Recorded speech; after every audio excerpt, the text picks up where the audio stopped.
It's time for Good Game Spawn Point. I'm Rad. I'm Will. And I'm Jem. Today on the show, we go coding in the classroom with the Labo. Does anyone know what coding is? You want the robot to do a spin, and then you program it to do a spin. Plus, it's all adventure, combat, and creation in the huge Dragon Quest Builders 2. The game's kind of like Minecraft meets Ni no Kuni. Ooh, like strawberry meets chocolate. Like cat meets dog. Like analog stick meets button. Wait, what were we talking about?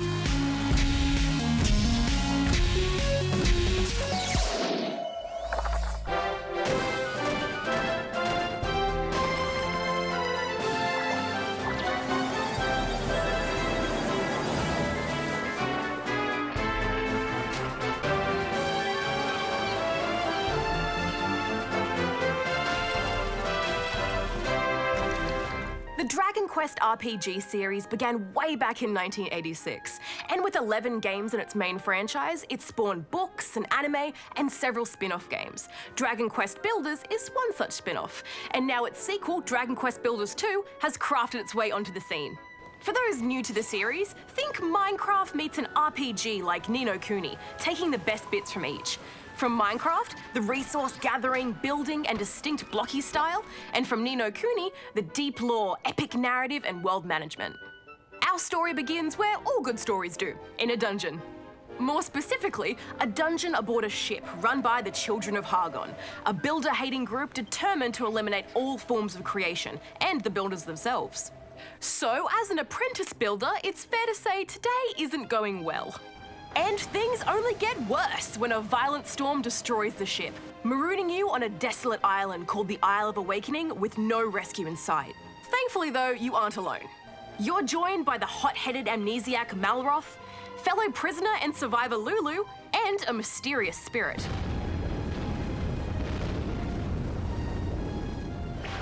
They task you and your new friends with restoring this island and its neighbours to their former glory, as well as overthrowing the Children of Hargon's tyrannical regime. All in a day's work, really. The main way you progress is through fulfilling the requests of NPCs. This can be anything from collecting materials, growing and harvesting crops, to building specific rooms, like bedrooms and other facilities. Doing this grants you recipes for new items and improves the skills of the residents. You also get the physical gratitude of the town, literally showering you in love. I was caught a bit off guard the first couple of times this happened, but I'll admit it does start to grow on you and makes running errands feel that much more rewarding. Wish I got this kind of reception in real life. And sent.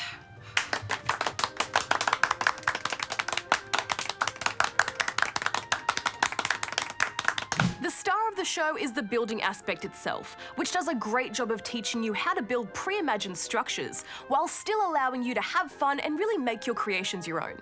Some structures need to follow a specific blueprint, made that much easier to understand thanks to a level-by-level breakdown and a list of resources required. At other times, you'll just be told what you need to put in a room to classify it as a particular space, such as an agricultural kitchen needing a chest, 3 stacks of wheat, 2 sets of firewood, and 3 bonfires. I really found myself enjoying the chances I got to build, because I felt like everything I did had a purpose, as opposed to just stacking blocks for the sake of it. You'll also be exploring the vast wilderness each island has to offer, whether that be by hopping around in fast travel or flying through the air. And good news for returning fans, you can sprint now. It does use up stamina, but it makes the world of difference as you ping between the different areas, making friends with all the locals. However, it's when the swords come out that some of the cracks begin to show. Without the option to block, dodge, or parry attacks, your only option is to shoulder the hit or do a combination bounce run away, which both looks and feels clumsy. Unlike the first game though, your weapons won't get damaged and break, which is fortunate because there is a lot of hacking and slashing to be done. Most of the time, I just defaulted to dancing around enemies while Malroth and occasionally other townsfolk traded blows with the baddies, only for me to swoop in at the last minute.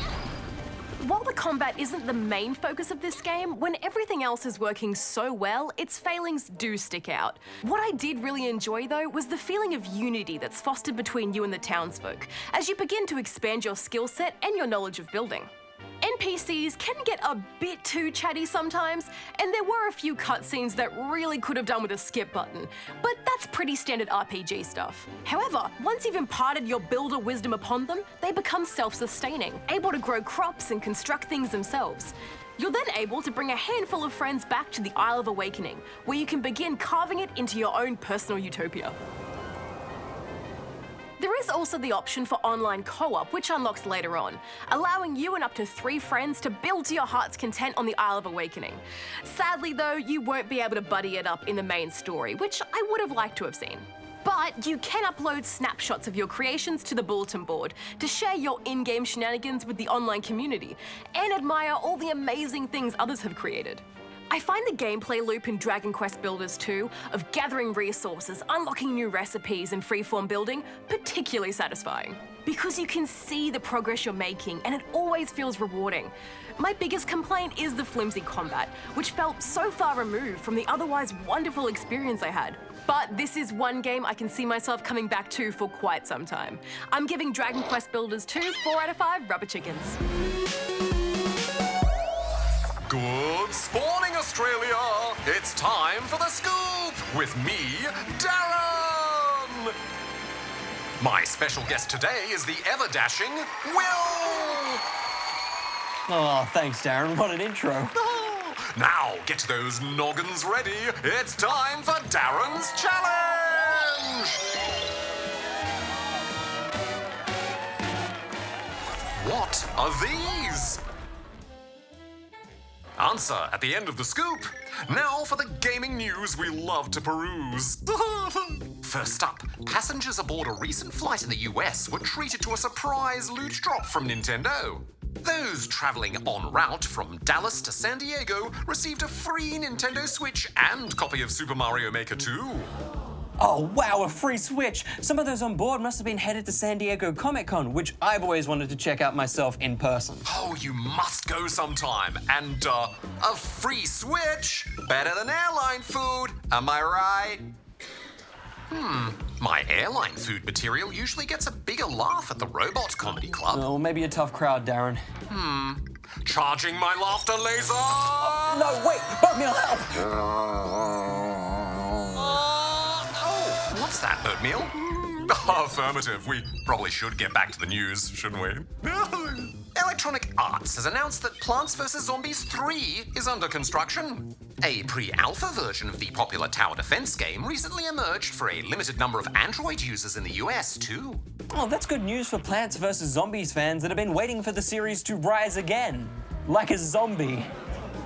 And I hear there's also a 3rd installment in the Garden Warfare offshoot series in the works as well. Affirmative. In other news, the latest update to Subnautica's early access expansion, Below Zero, has been unveiled.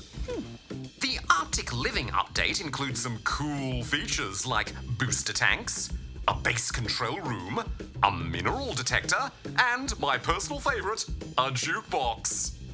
Well, I expect you'll be getting your aquatic groove on in your sea base, Darren. Under the sea, under the sea. And now it's time for the extra scoop.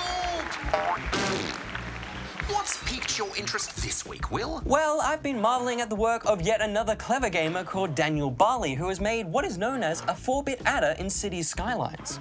Using wind turbines, water towers, and power lines, Barley was able to create a basic adding machine. In order to function, though, he had to use sewage pipes to flood the wind turbines.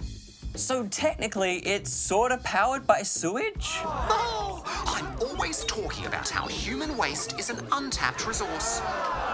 Yeah, and it's kind of gross, Darren. Well, impressive work nonetheless.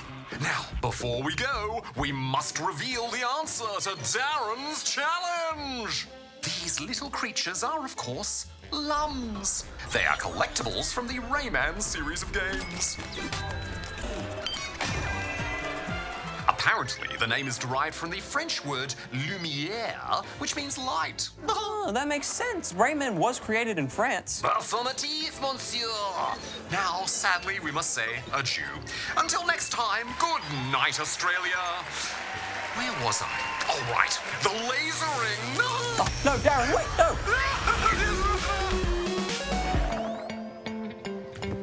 As gamers, we've all been in this situation. You get home from a long day of school, settle in for some quality gaming time, and you hear, Have you done your homework yet? but what if video games were our homework? This future might be closer than you think. Today, I'm attending a class where the tools are a little different, more my style, because this lesson is based around Nintendo's LABO kits. Someone who knows a little bit about teaching tech is Girl Geek Academy's Sarah Moran, who has teamed up with Nintendo to launch this Australian-first program.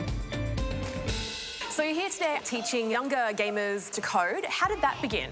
We're part of a schools program that's nationwide across Australia where we're combining some learning with the concepts of STEAM, so science, technology, engineering, arts and mathematics. To inspire young people, we need to talk about games and play and really be able to teach those skills in a way that's engaging and fun. The lesson begins with building and then playing with the LABO kits.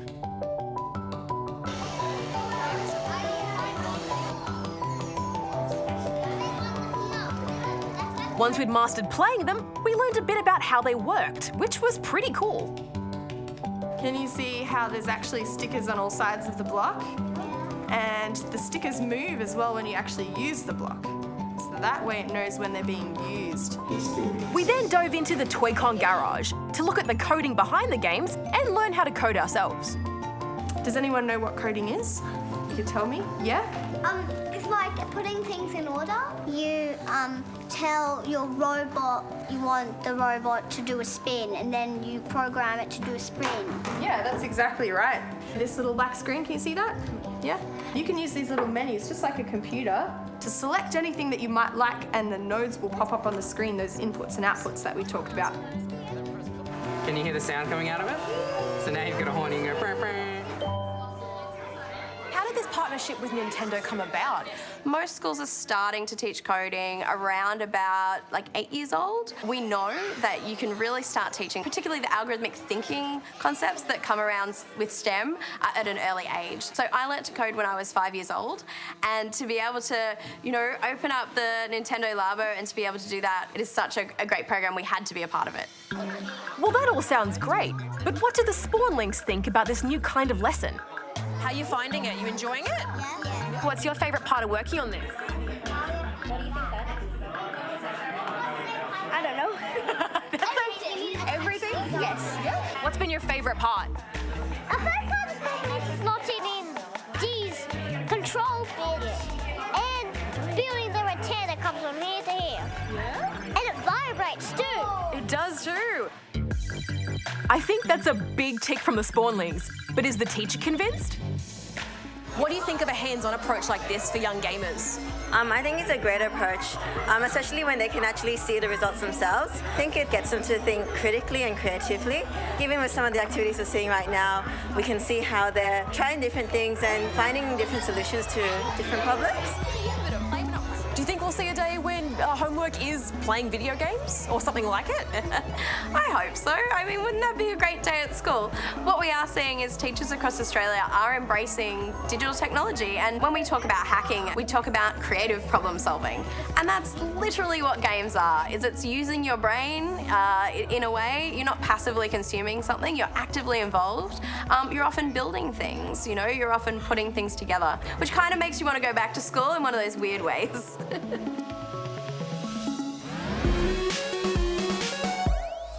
So he said, if you can't stand the heat, you better get out of the overcooked kitchen. So I said, what's tomato with you? Good one, Will. I love vegetable-based humour. Well, actually, a tomato is a fruit. Oh, right. Well, anyway, speaking of overcooked, first up on Ask SP today, we have a video from Sebastian. Fun fact, that's my cat's name. Oh. Yes, Steve, I have 2 questions for you. Number 1, would you recommend Snipperclips as a good game since me and my mum love playing Overcooked so much? Number 2, what is your favourite Overcooked extension? Thanks. Thanks, Sebastian. In answer to your first question about whether we'd recommend Snipperclips if you like Overcooked, well, sure. I think Snipper Clips would be a great couch co-op experience for you and your mum. And there are a few different modes too. It's a snip, snapper, and good time. Other good co-op games I recommend include Lovers in a Dangerous Space-Time, maybe Death Squared, possibly Rayman Legends, or Putty Pals if you want to try some co-op platforming. And of course, Overcooked 2 if you haven't played it already.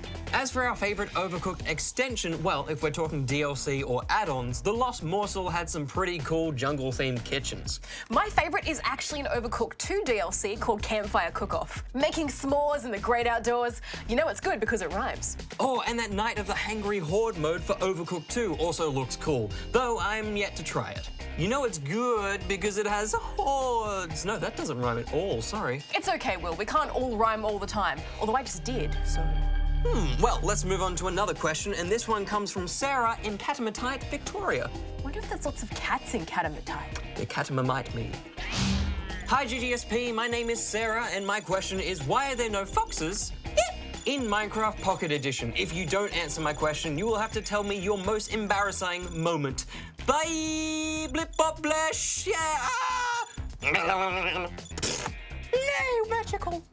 Thanks, Sarah. In answer to your question about why foxes aren't in Minecraft Pocket Edition, well, firstly, I just want to clarify that the Pocket Edition is now technically just considered to be part of the Bedrock family of Minecraft. And sometimes the Java edition of Minecraft and the Bedrock editions receive features or updates on slightly different timelines. That's right, Jem. Now, I'm not a game developer, but I imagine there are unique technical things to consider for different platforms like consoles and mobile devices.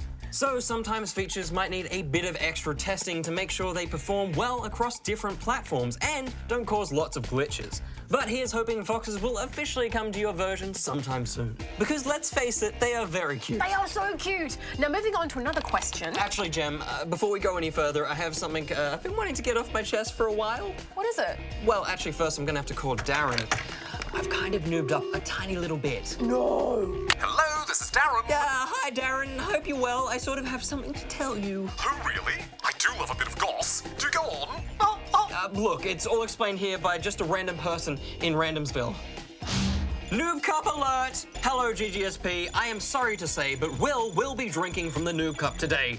In your Sea of Thieves anniversary update review, you said that there could be up to 4 galleons in the arena mode, but you are wrong! You can have more than 4 galleons. Have fun. Duh, Will! I know you're still kind of new to all this, but you don't just admit your noob mistakes right off the bat. You try and wriggle out of them with loopholes and technicalities. But I realized my mistake and I'm owning up to it. It's the right thing to do. I did say there could be up to 4 galleons when really there can be more than that. You can have up to 5 galleons each with a crew of 4. I just didn't realize that at the time of review. I must say, I am quite impressed, Will, to claim one's own noobery like that. It shows an almost robot-like level of maturity. But we should review the footage in any case. The other big addition is the new player versus player mode called the Arena. Here, up to 4 galleons compete to earn the most silver. See, it's all there. I've noobed. Right, well, Darren, what do we do? Will, because of your forthcoming attitude, I believe some leniency is in order. So, you do not have to sip from the Noob Cup, but you must whiff. Thanks, Darren. Wait, what, whiff? Affirmative. The Hound, please present the Noob Cup. Oh, it's pungent. Oh, well, all right. I suppose it's better to whiff than to sip, as they say. Here we go. Inhale the newbie fumes. Oh, that smell, it's awful. What is that? Is that off mayonnaise? Ugh. Oh, it's mustard custard. Well done, Will. But remember, next time we may have to involve the Noob Court. Well, thanks, Darren, I guess. So Bye. long. All right, well, we'd better go and let your nostrils recover, Will. Yes, please. If you have a question for us here at the Ask SP desk, go here and send it in. And remember, video questions that appear on the show will receive a bundle of GGSP goodies. Oh, Jem, I can't get this foul stench out of my nose. Will I ever smell cheese toasties again? Sure you will, Will. Sure you will. I don't feel so good. That's the end of another show, gang. Aww. But next week is a huge one. Yay! Superheroes assemble, because we'll be reviewing Marvel Ultimate Alliance 3, The Black Order. I shall be waiting here for you. Oh, I'm so ready to suit up for that one. You know, I auditioned for the part of Iron Man. That kind of makes sense. What happened, Darren? They said I was more of a Tin Man. Philistines don't know talent when they see it. Oh, well, you're always a superhero to us, Darren. Aw, thank you, Rad. Now, don't forget to catch up on our online-only reviews. This week, you can watch us go virus popping with Dr. Mario World on mobile. But until next time, may all your games be good ones. Will out. Gem out. Rat out. Darren out. I also auditioned for the part of Thanos. Oh. But the glove didn't fit.